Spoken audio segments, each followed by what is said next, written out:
Afternoon, everybody. We will start with the broadcast section that's got no embargo, excuse me, followed by an embargoed section for 10:30 p.m. tonight. No live tweeting or blogging during the broadcast section, please, and phones on silent. James. Hi, Ange.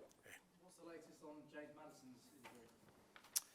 Yeah, Matters trained today, unrestricted, so see how he pulls up, but at this stage looks like he'll be available, but we'll assess sort of how he feels, but trained.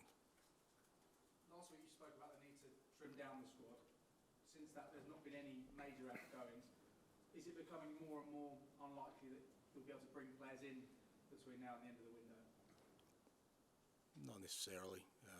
These kind of things are pretty fluid. They happen, pretty quickly.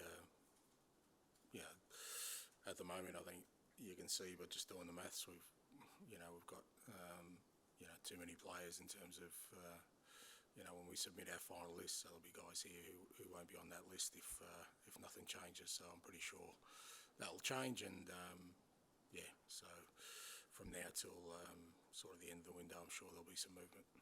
Hugo Reece is still at the club, training yesterday with the first team. He was looking to leave this summer. Can you see a situation where he stays and competes with the likes of Vicario and Fraser Forster? Well, as I said, you can't just have any number of players you want. There's a list, and it's unlikely we'll have 3 goalkeepers on our final Premier League list. And finally for me, Richarlison, he's asked for patience from the fans after being frustrated with his own performance against Manchester United. Are you confident that he can help fill the void left by Harry Kane without directly replacing him, of course? I don't think he was frustrated with his performance. I think he was maybe a little bit disappointed that a couple of things didn't fall his way, but I wasn't. I thought his performance was very good on the day. He actually played an important part in the way we sort of set up, and it was a real focal point for us. So, I guess with all these things, it's like anything else. People look at outcomes, and with strikers, it's just about goals and nothing else. And I'm sure Richie wants to score goals, but far more important for me is how he's contributing to our team setup. And I thought he was good last week, and from my perspective, that's the key thing. I'm sure the goals will come, but no point getting the goals if the team's not performing. Roger. Hi, Ange. Just a couple of games into the season, but I think most observers from the outside, there was a degree of uncertainty about what to expect from Spurs this season, particularly with the Harry Kane situation going on. A couple of games in, a couple of positive results, what looked like tricky fixtures. So have you sensed a feel-good factor and what perhaps a win against Manchester United brings around the place? Look, I think it's fair to say that, and again, I don't come in with any sort of knowledge or perspective on last year, but I can only work on sort of what's in front of me, and players have certainly been really receptive on what we're trying to do. The staff have been really good, the existing staff, the new staff, again, embracing kind of how we're going to work. And the games we've had so far, the support's been really positive about what we're doing. So that's all I've got to measure. But as you said, we're 2 games in, so I'm not reading too much into anything at the moment. It's more about, like I said, for me, it's about trying to establish some principles, some foundations for the team we want to be. And it always helps when there's positive outcomes early in this phase, because hopefully that just, accelerates belief more than anything else. But doesn't change the fact that we're still very much at the embryonic stage of any kind of building of a new team or new way of playing. Your opponents this weekend are another team that are building a fresh start for them as well. Do you see people like yourself, people like Anthony Ariola, as sort of like a new challenge for the old guard in the Premier League? People who are going to come in and freshen things up with a new idea. Do you feel like you're part of something exciting at the moment? I'm 57 years old, mate. But just in terms of the first experience. Yeah, I guess that's the unique box people still put me in. they kind of compare me to guys who are just beginning their managerial careers, but that's fine. You know, if I'm seen as something fresh and new and, you know, exciting, great. But look, you know, I've said before, okay, I get it. I've had an unusual journey that people can't get their heads around, but I've been doing this for a very long time. And what I've done always is, you know, every role I've had is to try and bring success to the organisation I work for, the clubs I work for, and that's what I'm going to do here. And if that makes an impact beyond the football club that I work for, great, because I love that kind of stuff. But yeah, I'm not sure there's a direct comparison with my journey for many managers around the world, mate. No, I was thinking more in terms of just new managers within the Premier League rather than age. But just on that point, there's only a couple of games in, obviously, for Bournemouth too. Not much to judge them on so far, but from your observations so far, what can you take from what you've seen? Yeah, like I said, Andoni did a fantastic job in La Liga, tough league, and you can see that he's already trying to, you know, imprint his own style. But I think he'd probably be the same as me in saying that, you know, you need far more than 2 games and, you know, a pre-season to, you know, to put those imprints on your team where you know that they're sort of entrenched in there. And, you know, they've made some signings. They've obviously, you know, a couple of their signings are, you know, yet to sort of make their debut. So I'm sure he's still shaping his team, but yeah, look forward to the challenge. Bournemouth away is a tough challenge.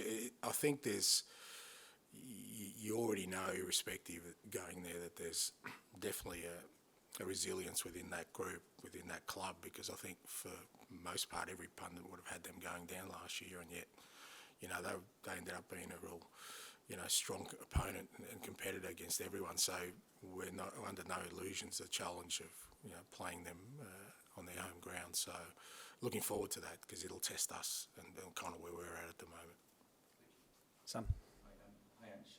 Just on James Maddison, if he wasn't to be available, in terms of a replacement for him, are you happy sort of in your system with the players you've got being very, very fluid, I don't know, Son or a Charlison sort of dropping deep and playing that role, or do you kind of look for a specific player to come in and be a specific replacement in that kind of, you know, number 10 role in the system?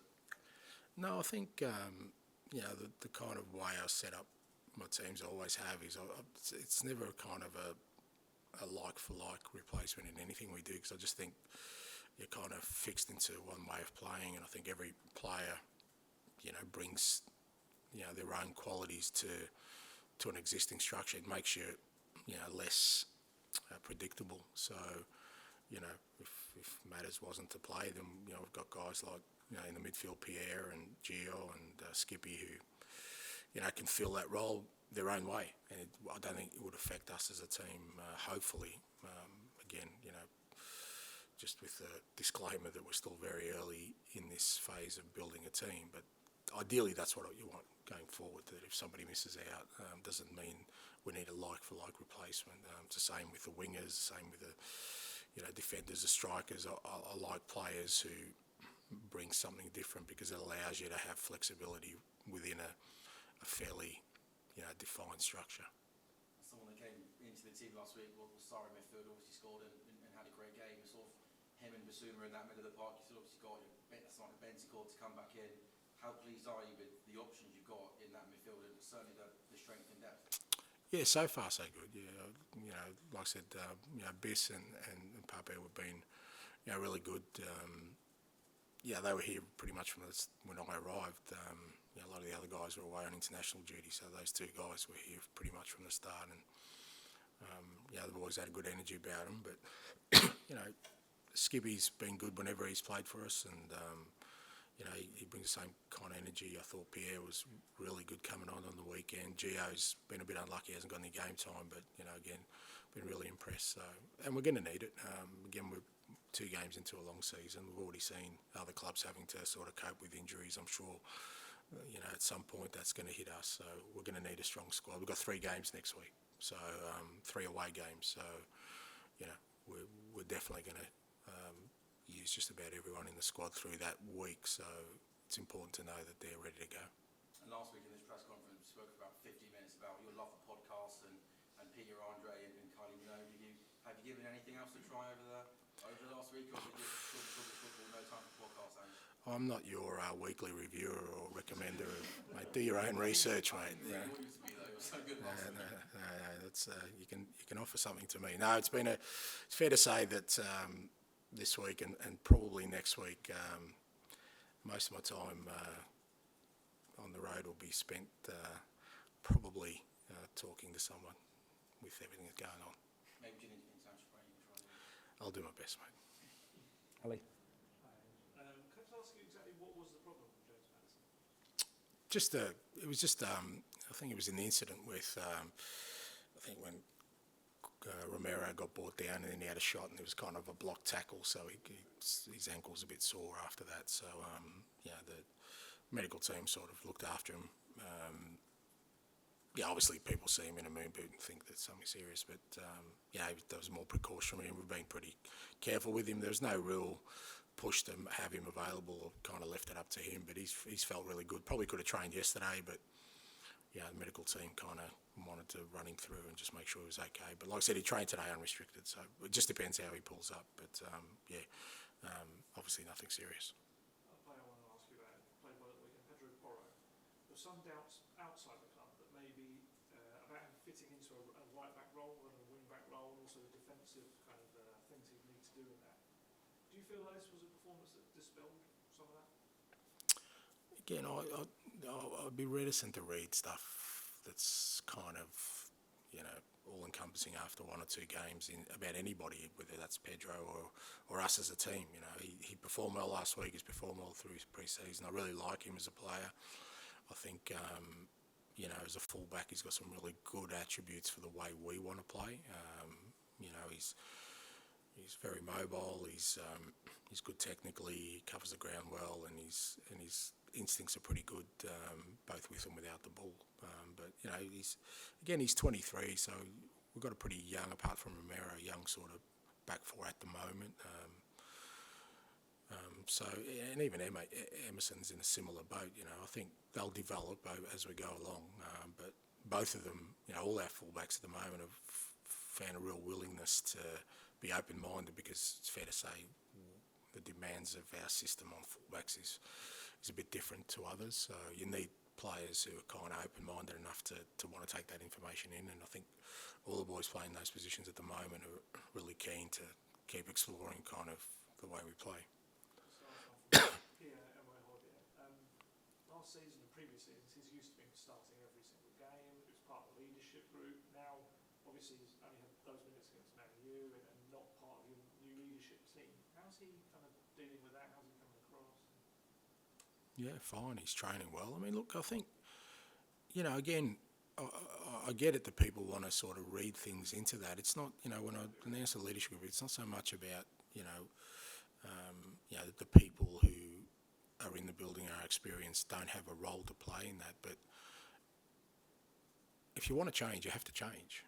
Like, you can't just keep doing everything the same and keep everything the same and expect a different outcome. I mean, it's pretty obvious, and I've always done that. Wherever I've gone, I've felt that unless I come in and actually change things, whether that's personnel or staff or manner of playing, then what am I doing? Because, I'm definitely not that arrogant to think that just me walking in is going to give us success. That's not how it works.